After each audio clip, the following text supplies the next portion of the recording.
અરવિંદ કેજરીવાલ જ્યારે જ્યારે ગુજરાતની મુલાકાતે આવે ત્યારે આપણને રાજકોટના ભાજપના નેતા ભરત બોગરા હંમેશા સવાલ ઊભા કરતા જોવા મળે છે અને હવે ફરી એકવાર અરવિંદ કેજરીવાલની ગુજરાત મુલાકાતને લઈ અને આવા સવાલો ઊભા કરવામાં આવ્યા છે. શું છે સમગ્ર મામલો વિગતે ચર્ચા કરીશું. નમસ્કાર, હું છું ઉજ્જવલ અને આપ જોઈ રહ્યા છો નિર્ભય ન્યૂઝ. આમ આદમી પાર્ટીના સંયોજક અરવિંદ કેજરીવાલ હાલ ગુજરાતની મુલાકાતે છે. ત્યારે હવે અરવિંદ કેજરીવાલની ગુજરાતની આ મુલાકાતને લઈને પણ ભરત બોગરા દ્વારા સવાલો ઊભા કરવામાં આવ્યા છે.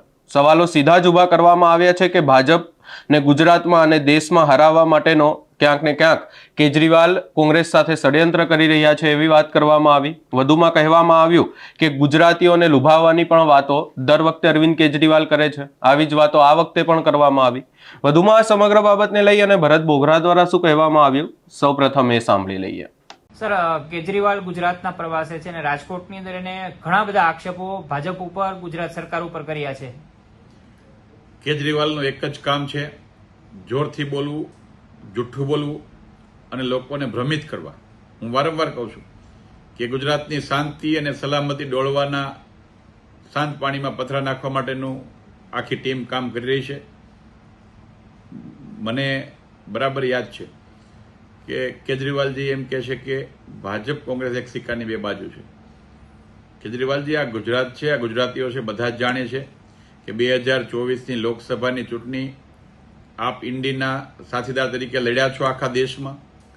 આપ રાહુલજી અને સોનિયાજીના બંગલા પર જઈને ખીરસુરમાં ખાવશો, સાથે વળીને ગળે મળો છો અને ભાજપને હરાવવા માટે આખા દેશમાં ષડયંત્રો અનેક પ્રકારના આપને કોંગ્રેસની આગેવાનીમાં કર્યા હતા. અને આપ અમને સર્ટિફિકેટ આપવા માટે ગુજરાત આવશો કે ભાજપ કોંગ્રેસ એક છે, એ ગુજરાતની જનતા જાણે છે. બીજી વાત રહી, આપ એમ કહો છો કે ભારતીય જનતા પાર્ટી અહંકારી છે. ચોક્કસપણે કાયદો અને વ્યવસ્થા કોઈ હાથમાં લેશે તો એની પર કાયદાનું કામ કરતું છે, સરકારનું કામ છે.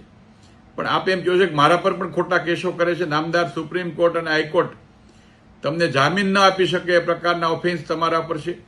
આજે પણ તમારા કેસો કોર્ટમાં પેન્ડિંગ છે, આપ જામીન પર છો. આપે દિલ્હીની જનતાને કીધું હતું કે અમે આમ આદમીની સરકાર બનીશું. આપે જે રીતે શીશ મહેલો બનાવ્યા, કરોડો રૂપિયાના કરપ્શનો દિલ્હીમાં કર્યા, દિલ્હીની લિકર પોલિસીમાં એટલા બધા પુરાવા આપની વિરુદ્ધના કોર્ટમાં રજૂ છે. એ તપાસની એજન્સી પર પણ આપને શંકાઓ છે. દેશની જનતા બધી વાતને જાણે છે, ગુજરાતની જનતા પણ જાણે છે. આપ આપના કેરેક્ટરને ગુજરાતની અંદર સાચું સાબિત નહીં કરી શકો. એટલા માટે કે આપે મનીષ સિસોદિયાની વાત કરી. મનીષજીને આપે જે કૌભાંડો દિલ્હીમાં કર્યા છે સમગ્ર દેશની જનતા જાણે છે. કોર્ટના ચોપડાઓ પર ઓન રેકોર્ડ પુરાવા છે. ત્યારે આ પ્રકારની વાતો કરીને ગુજરાતની જનતાઓ ક્યારેય તમારી વાતમાં નહીં આવે. ગુજરાતમાં છેલ્લા 30 વર્ષમાં શાંતિથી ગુજરાતનો ડેવલપમેન્ટનું કામ ગુજરાતની ભારતીય જનતા પાર્ટીની સરકાર આદરણીય નરેન્દ્રભાઈ મોદી સાહેબના નેતૃત્વમાં કરી રહી છે.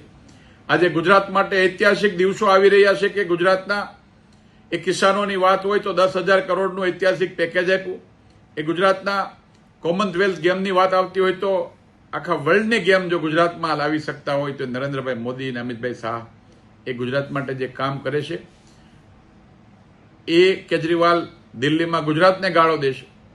એ કેજરીવાલ ગુજરાતીઓને દિલ્હીમાં ગાળો દેશે. અને હવે એમને ગુજરાતની સિમ્પથી જોઈએ છે. કેજરીવાલજી, તમારા બહુમુખી ચહેરાને ગુજરાતીઓ સારી રીતે ઓળખે છે. એમાં તમે સૌરાષ્ટ્રમાં આવવાની ભૂલ નહીં કરતા.